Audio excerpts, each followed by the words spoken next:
Le 27 juin 2022 a débuté l'opération de contrôle physique des fonctionnaires et agents de l'État dans l'enceinte de l'ACFPE.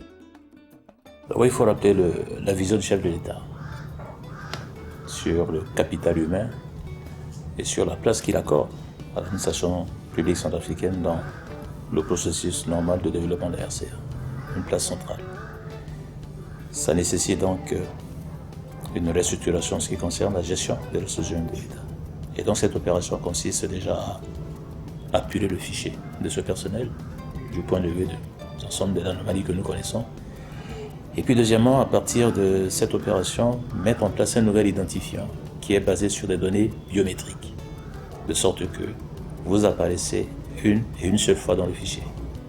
Donc l'économie que nous ferons à travers cette opération va permettre éventuellement d'augmenter le salaire. Ce sont les attentes des travailleurs depuis longtemps, les syndicats. Et deuxièmement, ça permettra aussi d'ouvrir la voie à un programme d'intégration des jeunes diplômés dans la fonction publique.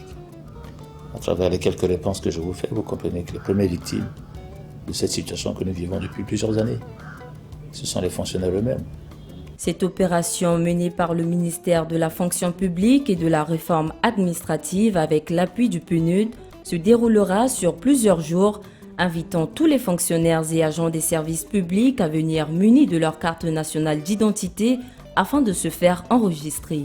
Aujourd'hui, tous les fonctionnaires sont appelés à se présenter d'abord avec leur carte nationale d'identité, avec également le dernier bulletin de salaire, mais aussi tous les actes, notamment l'arrêté d'intégration, l'arrêté d'avancement et les actes qui les nomment, décrets ou les autres arrêtés.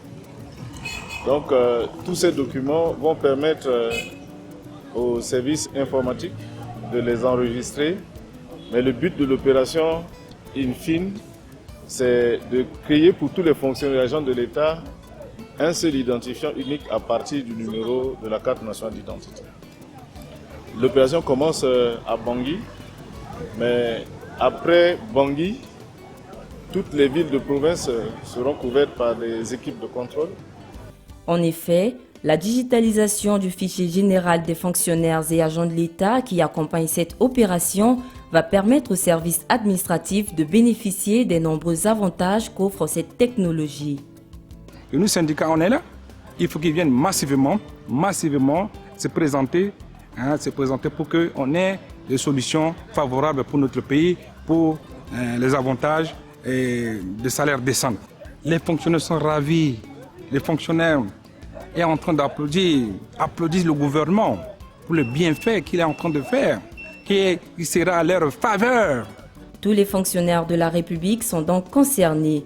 Ministres et agents se sont présentés depuis le 27 juin 2022 afin de permettre le succès de cette opération et de favoriser l'assainissement des finances publiques.